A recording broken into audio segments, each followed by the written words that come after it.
যারা এই মুহূর্তে লাইভে সংযুক্ত হচ্ছেন বা হবেন, আপনাদের সবাইকে জানিয়ে দিচ্ছি যে গোলাপগঞ্জে কিছুক্ষণ আগে সরকারি মোহাম্মদ চৌধুরী একাডেমির সামনে যে ভয়াবহ সড়ক দুর্ঘটনা ঘটেছিল, এই ব্যক্তির পরিচয় শনাক্ত করতে পেরেছে গোলাপগঞ্জ মডেল থানা পুলিশ।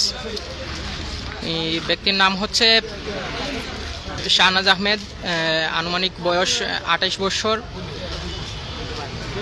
শাহনাজ আহমেদ বিশ্বনাথ উপজেলার শ্রীপুর রামপাশার মখন মিয়ার ছেলে। তিনি সাদিয়া পোল্ট্রি ফার্মের গাড়ি চালক।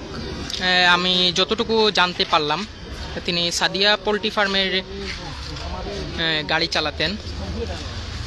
আমি একটু দেখানোর চেষ্টা করি আপনাদেরকে।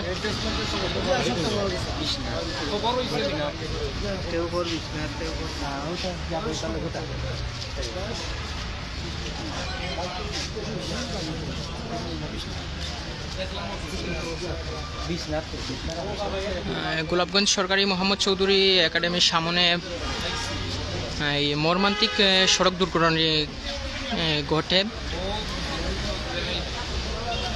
এখন আমি আছি গোলাপগঞ্জ মডেল থানা প্রাঙ্গণে।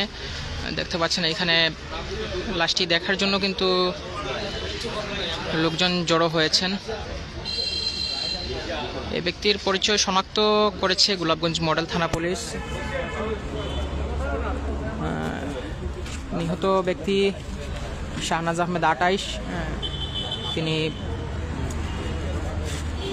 বিশ্বনাথ শ্রীপুর রামপাশার মখন মিয়ার ছেলে। তিনি সাদিয়া পোল্ট্রি ফার্মের ড্রাইভার হিসেবে নিযুক্ত ছিলেন। আমি যতটুকু জানতে পারলাম যে